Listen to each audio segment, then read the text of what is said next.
بسم اللہ الرحمن الرحیم۔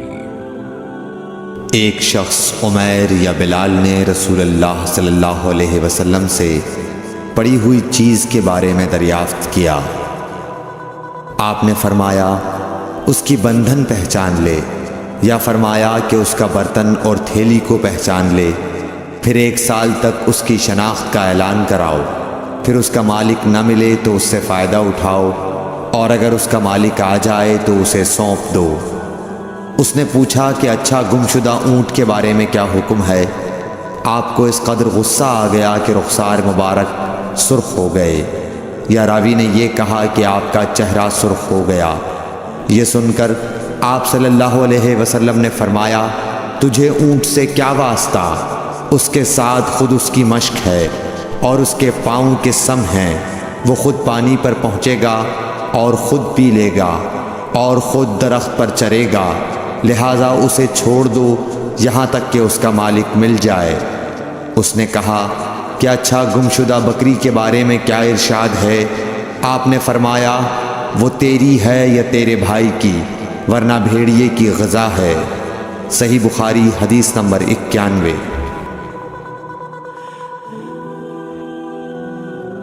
رسول اللہ صلی اللہ علیہ وسلم سے کچھ باتیں دریافت کی گئیں کہ آپ کو برا معلوم ہوا، اور جب اس قسم کے سوالات کی آپ صلی اللہ علیہ وسلم پر بہت زیادتی کی گئی تو آپ کو غصہ آ گیا۔ پھر آپ نے لوگوں سے فرمایا، اچھا اب مجھ سے جو چاہو پوچھو۔ تو ایک شخص نے دریافت کیا کہ میرا باپ کون ہے؟ آپ نے فرمایا تیرا باپ حذافہ ہے۔ پھر دوسرا آدمی کھڑا ہوا اور اس نے پوچھا کہ یا رسول اللہ میرا باپ کون ہے؟ آپ نے فرمایا کہ تیرا باپ سالم شیبہ کا آزاد کردہ غلام ہے۔ آخر حضرت عمر رضی اللہ تعالی عنہ نے آپ کے چہرہ مبارک کا حال دیکھا تو عرض کیا، یا رسول اللہ ہم ان باتوں کے دریافت کرنے سے جو آپ کو ناگوار ہوں اللہ تعالی سے توبہ کرتے ہیں۔ صحیح بخاری حدیث نمبر 92۔ ایک دن رسول اللہ صلی اللہ علیہ وسلم گھر سے نکلے تو عبداللہ بن حذافہ کھڑے ہو کر پوچھنے لگے کہ حضور میرا باپ کون ہے؟ آپ نے فرمایا حذافہ۔ پھر آپ نے بار بار فرمایا کہ مجھ سے پوچھو۔ تو حضرت عمر رضی اللہ عنہ نے دو زانو ہو کر عرض کیا کہ ہم اللہ کے رب ہونے پر، اسلام کے دین ہونے اور محمد صلی اللہ علیہ وسلم کے نبی ہونے پر راضی ہیں، اور یہ جملہ 3 مرتبہ دہرایا۔ پھر یہ سن کر رسول اللہ صلی اللہ علیہ وسلم خاموش ہو گئے۔ صحیح بخاری حدیث نمبر 93۔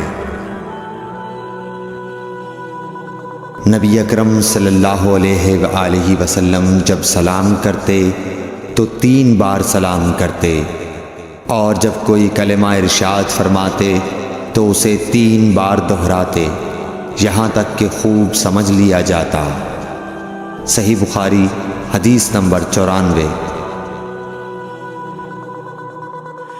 رسول اللہ صلی اللہ علیہ وسلم جب کوئی کلمہ ارشاد فرماتے تو اسے 3 بار لوٹاتے یہاں تک کہ خوب سمجھ لیا جاتا، اور جب کچھ لوگوں کے پاس آپ تشریف لاتے اور انہیں سلام کرتے تو 3 بار سلام کرتے۔ صحیح بخاری حدیث نمبر 95۔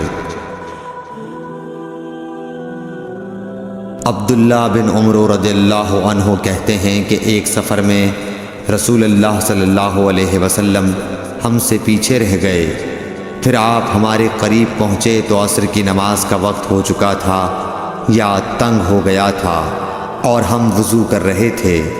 ہم اپنے پیروں پر پانی کا ہاتھ پھیرنے لگے تو آپ نے بلند آواز سے فرمایا کہ آگ کے عذاب سے ان ایڑیوں کی جو خشک رہ جائیں خرابی ہے۔ یہ 2 مرتبہ فرمایا یا 3 مرتبہ؟ صحیح بخاری حدیث نمبر 96۔ رسول اللہ صلی اللہ علیہ وسلم نے فرمایا کہ 3 شخص ہیں جن کے لیے دگنا اجر ہے۔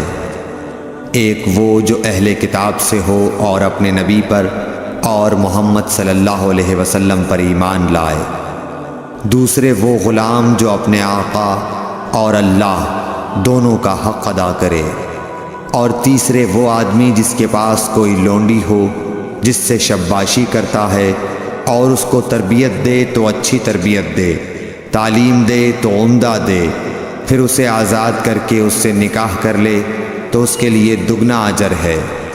صحیح بخاری حدیث نمبر 97۔ نبی صلی اللہ علیہ وسلم ایک مرتبہ عید کے موقع پر مردوں کی صفوں میں سے نکلے اور آپ کے ساتھ بلال رضی اللہ تعالی عنہ تھے۔ آپ کو خیال ہوا عورتوں کو خطبہ اچھی طرح نہیں سنائی دیا، تو آپ نے انہیں علیحدہ نصیحت فرمائی اور صدقے کا حکم دیا۔ یہ واز سن کر کوئی عورت بالی اور کوئی عورت انگوٹھی ڈالنے لگی، اور بلال رضی اللہ تعالی عنہ اپنے کپڑے کے دامن میں یہ چیزیں لینے لگے۔ صحیح بخاری حدیث نمبر 98۔ حضرت ابو ہریرہ رضی اللہ تعالی عنہ نے عرض کیا، یا رسول اللہ، قیامت کے دن آپ کی شفاعت سے سب سے زیادہ سعادت کسے ملے گی؟ تو رسول اللہ صلی اللہ علیہ وسلم نے فرمایا، اے ابو ہریرہ، مجھے یقین تھا کہ تم سے پہلے کوئی اس کے بارے میں مجھ سے دریافت نہیں کرے گا، کیونکہ میں نے حدیث کے متعلق تمہاری حرص دیکھ لی تھی۔ سنو، قیامت کے دن سب سے زیادہ فیضیاب میری شفاعت سے وہ شخص ہوگا جو سچے دل سے یا سچے جی سے لا الہ الا اللہ کہے گا۔ صحیح بخاری حدیث نمبر 99۔ رسول اللہ صلی اللہ علیہ وآلہ وسلم نے فرمایا کہ اللہ علم کو اس طرح نہیں اٹھا لے گا کہ اس کو بندوں سے چھین لے، بلکہ وہ پختہ کار علماء کو موت دے کر علم اٹھائے گا، حتیٰ کہ جب کوئی عالم باقی نہیں رہے گا تو لوگ جاہلوں کو سردار بنا لیں گے، ان سے سوالات کیے جائیں گے اور وہ بغیر علم کے جواب دیں گے، اس لیے خود بھی گمراہ ہوں گے اور لوگوں کو بھی گمراہ کریں گے۔ صحیح بخاری حدیث نمبر 100۔